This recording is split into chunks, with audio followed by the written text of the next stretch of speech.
नमस्कार, स्वागत करती हूँ आपका एशिया न्यूज इंडिया में। मैं हूँ कृति सिंह। दोस्तों, आपने सुना होगा बंगाल चुनाव के बारे में, जिसका नतीजा कुछ ही दिनों पहले 2 मई को आया था, जिसके रैलियों के लिए आपने देखा होगा कि किस तरह से अलग अलग राजनीतिक दल के नेता प्रतिपक्ष बंगाल जा रहे थे और लोगों को रैलियों के माध्यम से संबोधित कर रहे थे। उस रैली में आपने एक और चीज देखी होगी कि किस तरह से लोगों का भीड़ था। एक तरफ जहां हमारे प्रधानमंत्री नरेंद्र मोदी खुद इस चुनावी दल में खुद उतरे थे, जिन्होंने लोगों को संबोधित किया, वहीं टीएमसी या फिर यूं कहे कि अभी ममता दीदी भी इस चुनावी दल में पीछे नहीं दिखी। उनके भी रैलियों में भर भर के लोग आ रहे थे। लेकिन इस बीच हमारे प्रधानमंत्री या फिर अलग अलग बड़े बड़े राजनीतिक पार्टियों के नेता ये भूल गए कि पूरा देश एक कोरोना संक्रमण जैसी महामारी का सामना कर रहा है। पूरा देश इस संक्रमण से जब लड़ रहा था, लोगों को बचा रहा था, उस वक्त सरकार के द्वारा ही बाकी के अन्य राज्यों में ये गाइडलाइंस जारी किए गए थे कि मास्क का प्रयोग करें और सोशल डिस्टेंसिंग का ध्यान रखें। लेकिन अगर आप देखेंगे तो बंगाल के इस चुनावी रैली में ना तो एक भी नेता ने सोशल डिस्टेंसिंग का ख्याल रखा और ना ही एक भी नागरिकों ने मास्क लगाया, जिसका नतीजा अब आप देख सकते हैं कि अब जब चुनाव खत्म हो चुका है, परिणाम सामने आ चुके हैं। ममता दीदी वहां की प्रधानमंत्री भी बन चुकी है, लेकिन अब एक्सपर्ट्स बताते हैं कि बंगाल में, पश्चिम बंगाल के हर दूसरे नागरिक में कोरोना संक्रमण पाया जा रहा है। वो भी कोई ऐसा वैसा संक्रमण नहीं है, यह ट्रिपल म्यूटेशन का संक्रमण है। जहां डबल म्यूटेशन से लोगों की जान जा रही है, वहीं बंगाल में हर दूसरे आदमी में ट्रिपल म्यूटेशन का संक्रमण काफी घातक साबित हो रहा है। लेकिन इससे हमारे नेताओं को क्या? एक तरफ जहां आपने देखा कि लगातार ममता दीदी खुद को बंगाल की दुर्गा माता कह रही थी, वहीं हमारे प्रधानमंत्री और बीजेपी पक्ष के नेता श्री अमित शाह जी खुद की तुलना श्री राम से कर रहे थे। लेकिन अब बड़ा सवाल ये है कि जब जो परिणाम है वो सामने आ गए हैं चुनाव के, ममता दीदी प्रधानमंत्री भी बन चुकी है, लेकिन जब वो एक दूसरे को कांटे की टक्कर दे ही रहे थे, तो इस चुनाव में हमारे मुख्यमंत्री नरेंद्र मोदी जी की पार्टी बीजेपी भी 77 सीटों से जीत चुकी है।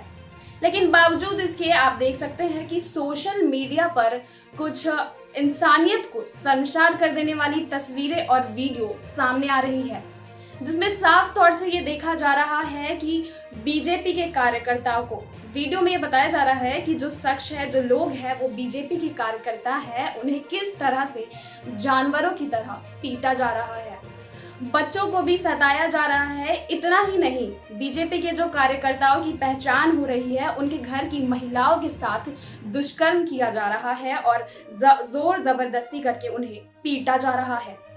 लेकिन ये भी एक सवाल है कि जहां एक तरफ रैलियों में ममता दीदी अपने पश्चिम बंगाल के लोगों को ये कहती नजर आ रही थी कि मैं बंगाल की दुर्गा देवी हूं, मैं आप सभी को किसी भी खतरे से बचाने के लिए तैयार हूं, तो अब कहां हो ममता दीदी? अब वो ममता दीदी कहां है? जब लोगों पर अत्याचार किए जा रहे हैं, जब लोगों को मारा पीटा जा रहा है, तो अब तक टीएमसी की या पश्चिम बंगाल की मुख्यमंत्री ममता बनर्जी तो कहीं नहीं नजर आ रही है। साथ ही हमारे प्रधानमंत्री और अमित शाह जी, जो खुद की तुलना भगवान राम से कर रहे थे, जय श्री राम के नारे लगाते हुए नहीं थक रहे थे। आज ना तो वो प्रधानमंत्री वहां नजर आ रहे हैं और ना ही बीजेपी के कोई भी नेता प्रतिपक्ष, जबकि उनका ये आरोप है कि टीएमसी की तरफ से बीजेपी के कार्यकर्ताओं पर हमला किया जा रहा है। तो कहां है उनकी टीम, कहां है उनके लोग? जब उनके कार्यकर्ताओं को मारा जा रहा है, पीटा जा रहा है, तो आज वो सामने आकर अपने कार्यकर्ताओं को क्यों नहीं बचा रहे हैं? ये एक बड़ा सवाल है। ये हमारी जनता को भी सोचना चाहिए कि जब वो वोट दे रहे थे, तब तो बड़े ही आसानी से उनसे मांगे की जा रही थी, उन्हें सांत्वना, उन्हें आश्वासन दिया जा रहा था कि आपके राज्य में ये किया जाएगा, वो किया जाएगा। लेकिन बदले में उन्हें क्या मिला? ये कह सकते हैं कि बदले में उन्हें मिला ठेंगा। जी हाँ, बदले में उन्हें ठेंगा तो मिला ही, साथ में उन्हें और भी परेशानी मिली। जैसे आप देख सकते हैं कि कई लोग कोरोना से संक्रमित हैं, प्रभावित हैं, गरीबी से प्रभावित है, लेकिन अब एक और उनके ऊपर दुखों का पहाड़ टूट पड़ा है और वो है मारपीट। आप देख सकते हैं कि लोगों को जो मारा जा रहा है, ये पूरी तरह से दिल दहला देने वाली तस्वीर है। एक पश्चिम बंगाल का व्यक्ति जो था, उन्होंने सोशल मीडिया पर कहा कि अगर आप हमें देख रहे हैं, अगर आप पश्चिम बंगाल से बाहर के व्यक्ति हैं, तो प्लीज आप हमारी मदद करें। ये कितनी शर्म की बात है कि जब अपने ही देश में रह के उन्हें मदद नहीं मिल रही है, वो लोगों से मदद की भीख मांग रहे हैं। लेकिन सवाल ये भी है कि जहां एक तरफ बीजेपी कह रही है कि टीएमसी के लोगों ने हमारे कार्यकर्ताओं को मारा है, तो जब ममता बनर्जी की सरकार बन चुकी थी, ममता बनर्जी ने शपथ ग्रहण भी ले लिया, उसके बाद ये खूनी संहार क्यों? जब ममता बनर्जी की सरकार बन चुकी थी तो उन्होंने बीजेपी के कार्यकर्ताओं या बीजेपी को वोट देने वालों से बदला क्यों लिया? इसमें उनका क्या फायदा है? ये सवाल आपके लिए है। साथ ही बीजेपी जहां ये कह रही है कि हमारे कार्यकर्ताओं को टीएमसी के कार्यकर्ता मार रहे हैं, तो बीजेपी अब तक कहां सो रही है? बीजेपी के लोगों से ये सवाल है कि अब तक इस मुद्दे पर क्या किया?